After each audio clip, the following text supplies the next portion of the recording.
Military trucks दिखाया जाता है जिन्हें अमेरिकन सोल्जर्स भारी सिक्योरिटी के साथ एक सीक्रेट कंटेनर को शहर से दूर ले जा रहे होते हैं। लेकिन हैरानी की बात ये थी कि उन सोल्जर्स को खुद को भी नहीं पता था कि कंटेनर में आखिर है क्या। उन्हें लग रहा था कि इसमें कोई एलियन या कोई न्यूक्लियर बॉम्ब हो सकता है, लेकिन उन्हें जितनी जल्दी हो सके उतनी जल्दी उसे शहर से दूर ले जाने के ऑर्डर्स मिले थे। तभी उसी रोड पर एक कपल को देखते हैं जिनकी हाल ही में शादी हुई है। ये दोनों अपनी कार में इंटीमेट होने लगते हैं, जिसके कारण इनकी गाड़ी मिलिट्री ट्रक से टकराकर ब्लास्ट हो जाती है, जिससे कंटेनर उछलकर दूर गिरता है और गेट खुल जाता है। सोल्जर्स तुरंत इस बारे में अपने सीनियर्स को रिपोर्ट करते हैं, लेकिन सामने से आदेश आता है कि जो भी जिंदा हैं उन्हें लेकर तुरंत वहां से निकल जाओ और घायलों को वहीं छोड़ दो। इससे पहले कि सोल्जर्स कुछ समझ पाते, कंटेनर से कुछ बाहर निकलता है और उसे देखकर हर कोई दंग रह जाता है, क्योंकि वह कोई साधारण चीज नहीं बल्कि एक जिंदा और खतरनाक जम्बी होता है। यह जम्बी बेहद ताकतवर, फुर्तीला होता है और बाहर निकलते ही बिना कुछ सोचे समझे सभी सैनिकों पर हमला कर देता है। कुछ सोल्जर्स उसे गोली मारने की कोशिश करता, पर उसको कुछ भी नहीं होता है और पलक झपकते ही वह वहां मौजूद सभी सोल्जर्स को मार देता है। दो सोल्जर्स जल्दी जल्दी भागते हुए काफी दूर निकल जाते हैं। उन्हें लगता है कि जो भी चीज थी वह अब यहाँ तक नहीं पहुँच पाएगी, लेकिन तभी वही ज़ॉम्बी उन पर हमला कर देता है और उन्हें भी मार देता है। कुछ ही पलों में वे दोनों फिर से उठ खड़े होते हैं, क्योंकि अब वे एक ज़ॉम्बी वायरस से संक्रमित हो चुके होते हैं। अब तीनों एक साथ हो जाते हैं। इन ज़ॉम्बियों की सबसे खास बात यह थी कि वे सिर्फ हिंसक ही नहीं बल्कि काफी समझदार भी थे। तीनों मिलकर प्लान बनाते हैं कि वे लास वेगास जाएंगे ताकि वहाँ के लोगों को संक्रमित करके अपनी एक ज़ॉम्बी आर्मी तैयार कर सकें। इसके बाद उन्होंने उस शहर में जाकर वहाँ के लोगों को इन्फेक्ट करना शुरू कर दिया। ये वायरस इतनी तेजी से फैलता है कि देखते ही देखते पूरा शहर इसकी चपेट में आ जाता है। हालात काबू से बाहर होने पर पूरे शहर को अलग कर दिया जाता है। सरकार उन्हें रोकने के लिए शहर पर बम गिराती है और पूरी तरह से आर्म्ड सोल्जर्स की फोर्स भेजी जाती है, लेकिन इस शहर में आने वाला हर व्यक्ति इन्फेक्टेड होता चला गया। वायरस को रोकने की सरकार की हर कोशिश नाकाम रही। आखिरकार पूरे शहर को सील करना पड़ा। अब न कोई अंदर जा सकता था और न ही बाहर आ सकता था। लेकिन इसके बावजूद कुछ लोग ऐसे भी थे जो चोरी के लिए गैर कानूनी तरीके से शहर के अंदर जाते थे। लास वेगास को पैसों का शहर कहा जाता था, क्योंकि वायरस के चलते लोगों को अपने घर और वॉल्ट्स में रखे पैसे वहीं छोड़कर भागना पड़ा था। ऐसा माना जाता था कि वहाँ के कसीनो में अब भी इतना पैसा छुपा हुआ है कि अगर किसी के हाथ लग जाए तो उसकी कई पीढ़ियां आराम से लग्जरी जिंदगी जी सकती हैं। इसके बाद हमें स्कॉट नाम का एक एक्स मिलिट्री सोल्जर दिखाया जाता है, जो कभी वेगास में एक मिलिट्री सोल्जर हुआ करता था, लेकिन अब वह एक साधारण शेफ की नौकरी करता है। एक दिन वह रोज की तरह अपना काम कर रहा होता है, तभी वहाँ मिस्टर तनाका नाम का एक आदमी उससे मिलने आता है। मिस्टर तनाका कोई मामूली इंसान नहीं था। उसका स्कॉट जैसे आदमी से मिलना ही बहुत बड़ी बात थी। वह स्कॉट को बताता है कि सरकार पहले ही लॉकडाउन लगा चुकी है और जिन इलाकों में ज़ॉम्बियों को काबू करना नामुमकिन है वहाँ बम गिराने की तैयारी चल रही है। साथ ही सरकार ने यह भी भरोसा दिया है कि लोगों की जरूरी चीजें किसी तरह उन तक पहुँचाई जाएगी। तनाका आगे बताता है कि वह एक बड़े कैसीनो का मालिक है और उसके अंदर उसके 200 मिलियन डॉलर रखे हुए हैं। इतनी बड़ी रकम को वह सरकारी मदद से बाहर नहीं निकाल सकता, इसीलिए उसे एक भरोसेमंद और बहादुर इंसान की जरूरत है। वह स्कॉट को ऑफर देता है कि अगर वह उसके कैसीनो से वह पैसे निकाल लाए तो बदले में उसे 50 मिलियन डॉलर दिए जाएंगे। शुरुआत में स्कॉट को अपने कानों पर यकीन नहीं होता। वह इस मिशन में खास दिलचस्पी नहीं दिखाता। वह स्कॉट को इस काम के लिए ज्यादा फोर्स नहीं करना चाहता था, इसीलिए उसने स्कॉट को एक मैप दिया और चुपचाप वहाँ से चला गया। अब फैसला स्कॉट के हाथ में था कि वह यह काम करेगा या नहीं। इसके बाद हमें क्वारंटीन कैंप दिखाया जाता है, जहाँ वेगस से रेस्क्यू किए गए लोगों को रखा जाता था। यहाँ हम स्कॉट की बेटी केट को देखते हैं, जो लोगों की मदद करने का काम करती थी। गीता नाम की एक औरत जो केट की दोस्त भी थी, उसे बताती है कि वह कल क्वारंटीन जोन के अंदर जाना चाहती है। इस पर केट उसे ऐसा करने से साफ मना कर देती है, क्योंकि अंदर बहुत खतरा था। लेकिन गीता कहती है कि मैं बस थोड़ी देर के लिए अंदर जाऊंगी और वहाँ से कुछ पैसे लेकर वापस लौट आऊंगी। हमने कुछ लोगों को ऐसा करते हुए देखा था। कई लोग अंदर गए और बहुत सारा पैसा लेकर लौट आया, इसीलिए मैं भी अंदर जाकर कुछ पैसे लेकर वापस आ जाऊंगी। केट उसे समझाती है कि ये सब सिर्फ अफवाहें हैं, क्योंकि आज तक वहाँ से कोई भी लौट कर नहीं आया। वे बात कर ही रहे होती हैं कि तभी वहाँ एक गार्ड आ जाता है जिसका नाम वार्ड होती है। वह केट को गुस्से में देखकर उसे शक होता है कि कहीं वह संक्रमित तो नहीं, और वह उन दोनों पर टेम्परेचर गन रख देता है। अगर उनकी बॉडी टेम्परेचर तय लिमिट से कम होती तो समझा जाता कि वे संक्रमित हैं, लेकिन खुशकिस्मती से ऐसा नहीं होता। इसी बीच बर्ड केट के साथ बदतमीजी करता है और उसे गलत तरीके से छूने की कोशिश करता है। केट तुरंत उसका हाथ हटा देती है और उसे खुद से दूर रहने को कहती है। इसके बाद वह वहाँ से चला जाता है। गीता कहती है कि ठीक है, मैं अंदर नहीं जाऊंगी, लेकिन अपने बच्चों को सुरक्षित जगह भेजने का कोई और तरीका ढूंढना होगा। इसके बाद हम स्कॉट को देखते हैं, जिसकी नींद एक भयानक सपने से अचानक खुल जाती है। वह हर रात उसी दिन की यादों में खो जाता है जब उसने अपने ही हाथों से अपनी संक्रमित पत्नी की जान ली थी। ये सब उसकी बेटी देख लेती है, जिसके कारण वह स्कॉट से नफरत करने लगती है। अब उसने ठान लिया था कि वह यह काम करेगा, क्योंकि उसे भी पैसों की जरूरत थी, पर इसे अंजाम देने के लिए उसे एक टीम की जरूरत है। इसलिए वह मिस्टर तनाका को फोन करता है। तनाका उससे कहता है कि एक ऐसी टीम बनाओ जिसमें एक तिजोरी तोड़ने वाला हो और एक पायलट हो जो काम होने के बाद तुम्हें वहाँ से निकाल सके। इसके बाद स्कॉट अपनी पुरानी दोस्त मरिया के पास जाता है जो अभी कार रिपेयर शॉप चला रही थी। उसने मरिया को इस ऑफर के बारे में बताया और कहा, आज तक हमने कितनों को बचाया पर हमें बदले में क्या मिला, लेकिन इस बार हमें खुद के लिए कुछ करने का मौका मिला है। स्कॉट मरिया को बताता है कि इस काम को करने में हमें $50 मिलियन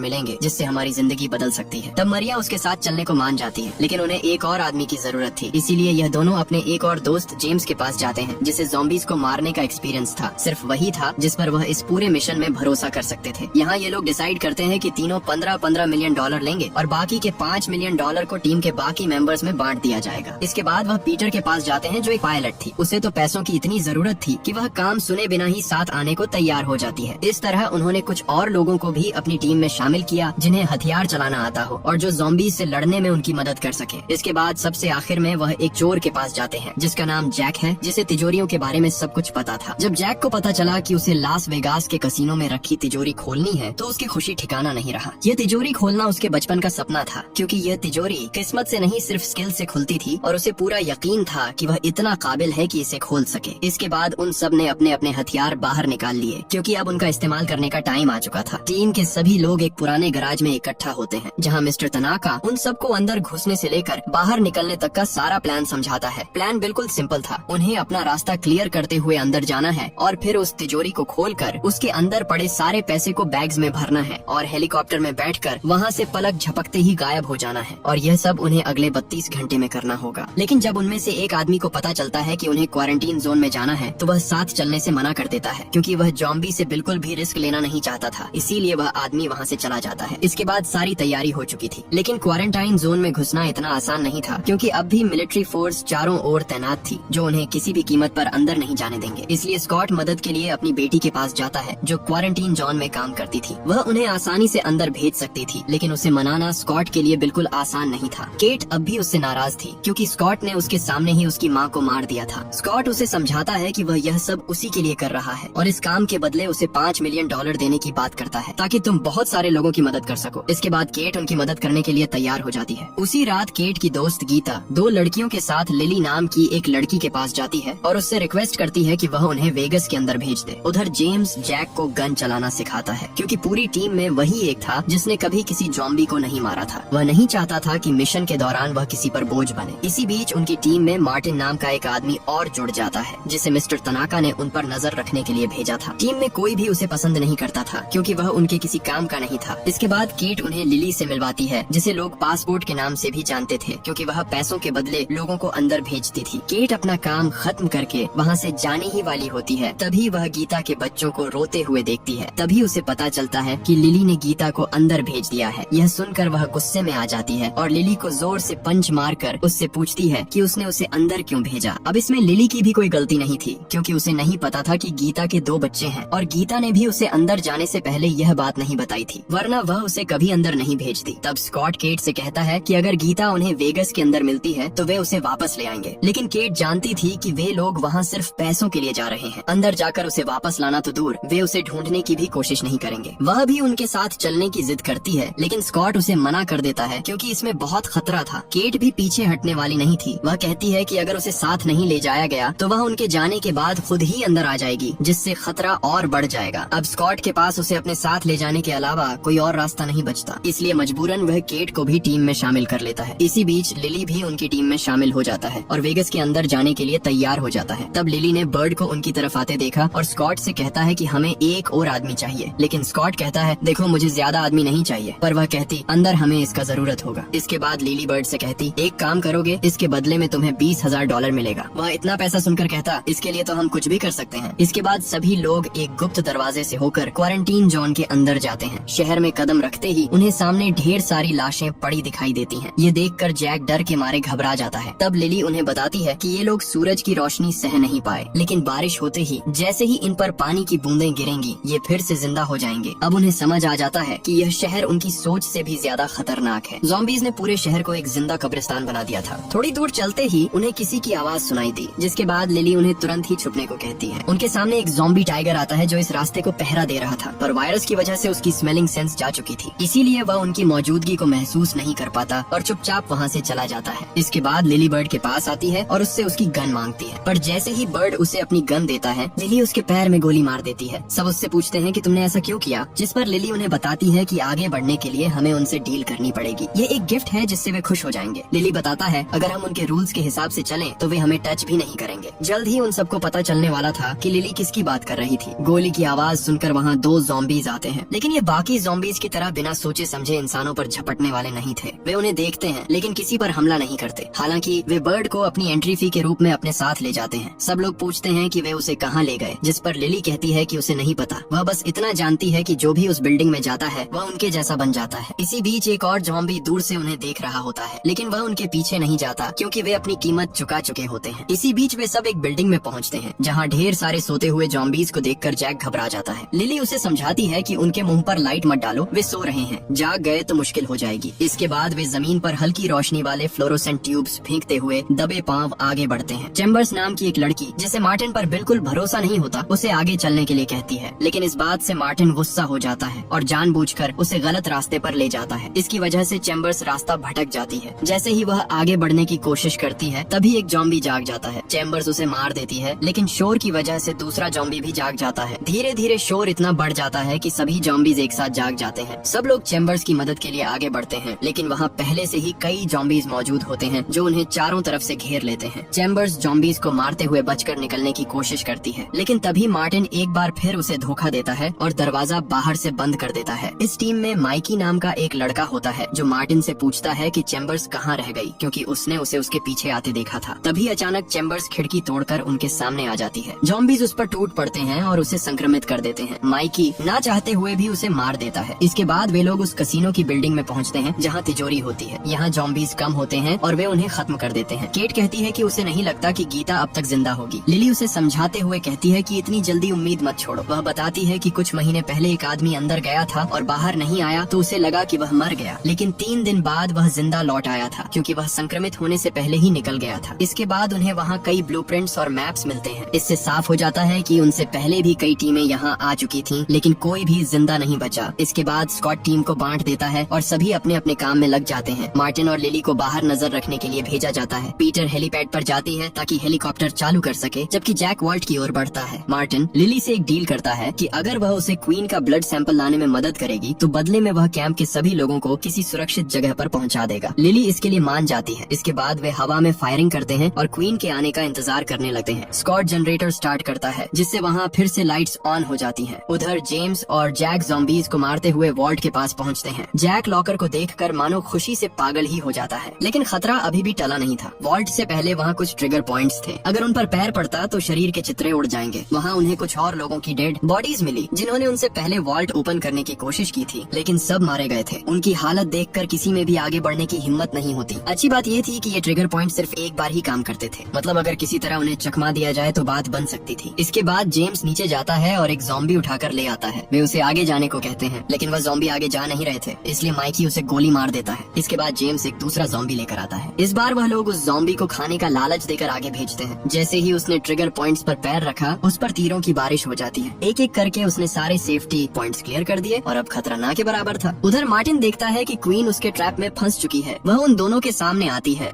लेकिन जब उसने देखा कि इन लोगों ने उसके लिए कुछ नहीं रखा है तो वह उन पर गुस्सा हो जाती है। मार्टिन क्वीन को पकड़ लेता है, लेकिन तभी एक दूसरा ज़ॉम्बी उस पर हमला कर देता है। वह उसे इन्फेक्ट करने ही वाला होता है कि तभी लिली उसे मार देती है। इसके बाद मार्टिन क्वीन के पास जाकर तार से उसकी गर्दन काटने लगता है। लिली घबराकर कहती है, तुम ये क्या कर रहे हो? तुम्हें तो सिर्फ ब्लड सैंपल चाहिए था। लेकिन मार्टिन अपने बॉस को खुश करने के लिए किसी भी हद तक जाने को तैयार था। इसी बीच गीता दिखाई देती है जो अल्फा ज़ॉम्बी के कब्जे में होती है। वह उसे इन्फेक्ट करने ही वाला होता है कि तभी उसे क्वीन की चीखें सुनाई देती हैं। इसके बाद वह उसे खोजने के लिए चला जाता है। दूसरी तरफ स्कॉट न्यूज में देखता है कि सरकार ने दबाव में आकर शहर को तय समय से 24 घंटे पहले ही न्यूक्लियर बम से उड़ाने का फैसला किया है, यानी अब उनके पास बचने के लिए बहुत कम समय रह गया था। वहीं पीटर जिस हेलीकॉप्टर को स्टार्ट करने की कोशिश कर रही होती है वह पुराना होने के कारण आग पकड़ लेता है। वह किसी तरह आग पर काबू पा लेती है, लेकिन अब हेलीकॉप्टर स्टार्ट होगा या नहीं ये कहना मुश्किल था। इधर स्कॉट जल्दी से ऊपर आता है और जैक से पूछता है कि वॉल्ट खोलने में और कितना समय लगेगा, लेकिन जैक जो जो इसे खोलने ही वाला होता है उसकी वजह से परेशान हो जाता है। वह स्कॉट पर चिल्लाकर कहता है, मेरी बात ध्यान से सुनो, ये लॉकर दुनिया के सबसे हाईटेक लॉकर्स में से एक है। वह गुस्से में कहता है कि अगर तुमने एक बार और मेरा ध्यान भटकाया तो यह वॉल्ट कभी नहीं खुलेगी। उसे इतना गंभीर देखकर एक पल के लिए स्कॉट भी पीछे हट जाता है और उसे अपना काम करने देता है। उन्होंने उसे यह नहीं बताया कि बम ब्लास्ट होने में अब सिर्फ कुछ ही घंटे बचे हैं, वरना वह घबरा जाता। उधर अल्फा ज़ॉम्बी जब क्वीन के पास पहुंचता है तो वहाँ उसे उसकी सिर कटी लाश पड़ी हुई मिलती है। ये देखकर अल्फा ज़ॉम्बी को बहुत गुस्सा आता है। वह उसे अपनी पूरी सेना के सामने ले आता है। जब वह क्वीन का पेट चीरकर बच्चे को बाहर निकालता है तो पता चलता है कि बच्चा मर चुका था। ये देखकर उसकी आंखों में खून उतर आता है। इसके बाद वह अपनी सेना को तैयार करता है और युद्ध का ऐलान करता है। स्कॉट और उसकी टीम को इस बात का अंदाजा नहीं था कि कितना बड़ा खतरा उनके सामने है। वे अभी भी पैसों को लेकर भागने की फिराक में थे। वहाँ उन्हें कुछ पैसे मिलते हैं जिन्हें वे आपस में बांट लेते हैं। स्कॉट ने इतनी बड़ी रकम पहले कभी नहीं देखी थी, लेकिन उस वॉल्ट के अंदर जो असली चीज थी उसके सामने यह रकम कुछ भी नहीं थी। काफी देर की कोशिश के बाद जैक आखिरकार लॉक खोल देता है। जैसे ही वे वॉल्ट का दरवाजा खोलते हैं, अंदर पड़े पैसों को देखकर सबकी आंखें फटी की फटी रह जाती हैं। वे लोग जल्दी जल्दी सारे पैसे बैग्स में भरने लगते हैं और उन्हें हेलीकॉप्टर में लोड करने लगते हैं। देखते ही देखते पूरी वॉल्ट खाली हो जाती है। इसी दौरान स्कॉट को पता चलता है कि केट वहाँ नहीं है। वह उसे काफी ढूंढता है, लेकिन केट का कोई आता पता नहीं चलता है, क्योंकि वह अकेले ही गीता को ढूंढने के लिए उस खतरनाक बिल्डिंग के बाहर पहुँच जाती है। इसके बाद अल्फा ज़ॉम्बी को दिखाया जाता है, जिसकी पूरी सेना कसीनो की ओर बढ़ रही होती है। जल्द ही पूरी बिल्डिंग खाली हो जाती है, जिसके बाद केट अंदर जाती है। हालांकि खतरा अभी टला नहीं था। स्कॉट अपनी बेटी को ढूंढने जाने ही वाला होता है कि तभी लिफ्ट का दरवाजा खुलता है और जिसकी सेना मरिया की गर्दन तोड़कर उसे मार डालती है। सब कुछ इतनी जल्दी हुआ कि स्कॉट को समझने का भी मौका नहीं मिला। जैक और जेम्स देखते हैं कि बहुत सारे ज़ॉम्बी उनकी तरफ आ रहे हैं। इसके बाद वे दोनों फायर करते हुए लॉकर की तरफ बढ़ जाते हैं, क्योंकि छुपने के लिए वही सबसे सुरक्षित जगह थी। दूसरी तरफ लिली और मार्टिन वहाँ से भाग ही रहे होते हैं कि तभी मार्टिन ऊपर से दरवाजा बंद कर देता है, क्योंकि उसे जो चाहिए था वह मिल चुका होता है। वह कहता है कि मिस्टर तनाका को पैसों से कोई मतलब नहीं है। इस बैग में जो है वह उन पैसों से कहीं ज्यादा कीमती है। उधर अल्फा ज़ॉम्बी वॉल्ट के अंदर पहुंचता है, जहां उसके सामने जैक और जेम्स होते हैं। वे दोनों उस पर गोली चलाते हैं, लेकिन उसके सिर पर लोहे का हेलमेट होने की वजह से गोलियों का कोई असर नहीं होता। जेम्स उससे लड़ने लगता है, लेकिन अल्फा ज़ॉम्बी उससे कहीं ज्यादा ताकतवर होता है। वह जेम्स को बुरी तरह मारता है और उसे काट कर इन्फेक्ट करने ही वाला होता है कि तभी जैक बीच में कूद पड़ता है और उसकी जान बचा लेता है। वह अपनी जान की परवाह किए बिना जेम्स को वॉल्ट के अंदर धकेल देता है और खुद दरवाजा बंद करने के लिए बाहर ही रुक जाता है। इसके बाद अल्फा ज़ॉम्बी जैक को मार देता है। उधर मार्टिन सबको धोखा देकर भागने की कोशिश कर रहा था, लेकिन तभी उसे बैग में कुछ अजीब सा महसूस हुआ। जब उसने बैग खोला तो उसने पाया कि उसके अंदर क्वीन का सिर नहीं था, क्योंकि लिली ने पैसे बटोरते वक्त बड़ी चालाकी से बैगों की अदला बदली कर दी थी। वह कुछ समझ पाता उससे पहले ही वहाँ ज़ॉम्बी टाइगर आ जाता है और मार्टिन पर अटैक कर देता है। वह मार्टिन को अपने नुकीली जबड़े से दबोच लेता है और उसे बुरी तरह नोच डालता है। आखिर में वह उसके सिर को कच्चा चबाकर उसे मार डालता है। दूसरी तरफ स्कॉट बचे हुए लोगों के साथ ऊपर जाने की कोशिश करता है, लेकिन नीचे ज़ॉम्बीज की पूरी सेना मौजूद थी। उनसे लड़ते लड़ते स्कॉट की सारी बुलेट खत्म हो जाती है। ज़ॉम्बीज बेचारे माइकी को भी काट लेते हैं। इसके बाद माइकी अपनी जैकेट में लगे सारे ग्रेनेड्स की पिन खींच लेता है और वहीं एक बहुत बड़ा ब्लास्ट कर देता है। उस ब्लास्ट में बहुत सारे ज़ॉम्बीज भी मारे जाते हैं। स्कॉट लिली के साथ ऊपर पहुंचता है, लेकिन वह देखता है कि पीटर अभी तक हेलीकॉप्टर स्टार्ट नहीं कर पाई है। स्कॉट उसे जल्दी करने को कहता है। तभी वहाँ अल्फा ज़ॉम्बी आ जाता है। वह उन पर हमला करने ही वाला होता है कि तभी लिली अपने बैग से क्वीन का सिर निकालती है और उस पर गन तान देती है। वह कहती है, अगर तुम आगे बढ़े तो इसका भेजा उड़ा दूंगी। ये सुनकर अल्फा ज़ॉम्बी को रुकना पड़ता है। खुशकिस्मती से हेलीकॉप्टर स्टार्ट हो जाता है। उन्हें अपनी आंखों के सामने से जाते देख अल्फा ज़ॉम्बी गुस्से से पागल हो जाता है। जैसे ही लिली का ध्यान उससे हटता है, वह एक रॉड उसकी बॉडी के आर पार घुसा देता है। इसके बाद लिली भी क्वीन का सिर बिल्डिंग से नीचे फेंक देती है और उसे मार डालती है। फिर अल्फा ज़ॉम्बी अपनी सेना के साथ उसी बिल्डिंग की ओर बढ़ता है। इसी बीच स्कॉट पीटर से कहता है, तुम मुझे कहीं उतार दो, मैं केट को लेकर आता हूँ। दूसरी तरफ स्कॉट की बेटी आखिरकार गीता को ढूंढ लेती है और उसे बचा लेती है, लेकिन उनके पीछे बर्ड पड़ा होता है, जो अब पूरी तरह एक खतरनाक ज़ॉम्बी बन चुका था। स्कॉट की बेटी हिम्मत दिखाती है और उसे मार गिराती है। उसी वक्त अल्फा ज़ॉम्बी अपने बाकी साथियों के साथ वहाँ पहुँच जाता है और उन पर हमला करने की कोशिश करता है। तभी स्कॉट भी वहाँ पहुँच जाता है। वह बिना देर किए अपनी बेटी और गीता को लेकर वहाँ से भागता है। तीनों किसी तरह छत की ओर दौड़ते हैं ताकि हेलीकॉप्टर से निकल सकें, लेकिन खतरा अभी टला नहीं था, क्योंकि अल्फा ज़ॉम्बी उनका पीछा करते हुए हेलीकॉप्टर के अंदर कूद जाता है। अब हेलीकॉप्टर के अंदर स्कॉट और अल्फा ज़ॉम्बी के बीच जबरदस्त लड़ाई शुरू हो जाती है। दोनों पूरी ताकत से भिड़ते हैं। इसी दौरान ज़ॉम्बी स्कॉट को काट लेता है। घायल होने के बावजूद स्कॉट हिम्मत नहीं हारता और आखिरी ताकत जुटाकर उसे गोली मार देता है। इस तरह अल्फा ज़ॉम्बी हमेशा के लिए खत्म हो जाता है। लेकिन मुश्किल अभी खत्म नहीं हुई थी। बमबारी शुरू होने में सिर्फ 5 मिनट बचे थे और सबको तुरंत वहाँ से निकलना था। लड़ाई के दौरान पीटर को भी गोली लग चुकी होती है। फिर भी वह हिम्मत करके हेलीकॉप्टर उड़ाने की कोशिश करती है। जैसे ही हेलीकॉप्टर उड़ता है, शहर में धमाके शुरू हो जाते हैं। चारों तरफ आग और धुएं के बादल छा जाते हैं। बमबारी की वजह से हेलीकॉप्टर को भी भारी नुकसान पहुंचता है और वह क्रैश हो जाता है। इस हादसे में पीटर और गीता दोनों की मौत हो जाती है। स्कॉट बुरी तरह से घायल हो जाता है। इस सब के बीच उसकी बेटी बच जाती है और वह अपने पिता के पास आती है। उसकी आंखों में आंसू होते हैं। वह रोते हुए कहती है कि उसने कभी उनकी बात नहीं मानी और उनसे नफरत करती रही, क्योंकि उसे लगता था कि उन्होंने उसकी माँ को मार दिया। लेकिन अब उसे एहसास होता है कि वे मजबूर थे और उन्होंने सही फैसला लिया था। वह उनसे माफी मांगती है। स्कॉट उसे चुप कराता है और कहता है कि ऐसी बातें मत करो, अपना ख्याल रखो। वह बताता है कि उसने वहाँ से कुछ पैसे बचा लिए थे, सिर्फ उसके लिए। अब उसके पास और कोई नहीं है, इसीलिए यह पैसे भी उसके किसी काम के नहीं। वह सारे पैसे अपनी बेटी को दे देता है। तभी स्कॉट की हालत तेजी से बिगड़ने लगती है। वह समझ जाता है कि अब वह भी जल्द ही इन्फेक्टेड हो जाएगा। वह अपनी बेटी से कहता है कि मुझे गोली मार दो ताकि मैं खुद जॉम्बी बनकर किसी और को नुकसान न करूं। केट का दिल टूट जाता है, लेकिन वह जानती है कि यही सही फैसला है। रोते हुए वह अपने पिता को गोली मार देती है। उसी पल उसे एहसास होता है कि उसके पिता ने भी उसकी माँ को इसी वजह से मारा था ताकि वह दूसरों के लिए खतरा न बन जाए। वह फूट फूट कर रोने लगती है। कुछ देर बाद रेस्क्यू टीम वहाँ पहुँचती है और स्कॉट की बेटी को सुरक्षित अपने साथ ले जाती है। दूसरी ओर लास वेगास पूरी तरह बर्बाद हो चुका होता है। बमबारी के बाद शहर का नामो निशान मिट चुका है। हर तरफ सिर्फ मलबा और खामोशी बची है। फिर दिखाया जाता है कि जेम्स अभी भी जिंदा है। जेम्स किसी तरह पैसे लेकर शहर से बाहर निकल जाता है। वह दूसरे देश जाने के लिए फ्लाइट टिकट बुक करता है। वहाँ पहुंचकर उसे लग्जरी सुविधाएं मिलती हैं और वह राहत की सांस लेता है। लेकिन अचानक उसकी तबीयत बिगड़ने लगती है और उसे कमजोरी महसूस होती है। जेम्स जब अपने हाथ को देखता है तो वहाँ काटने का निशान नजर आता है। तभी उसे याद आता है कि उसे अल्फा ज़ॉम्बी ने काट लिया था। अब जेम्स को समझ में आ जाता है कि वह खुद जल्द ही ज़ॉम्बी बनने वाला है और इसी सस्पेंस के साथ यह कहानी खत्म होती है। अगर आपको ये वीडियो अच्छा लगा हो तो वीडियो को एक लाइक जरूर कर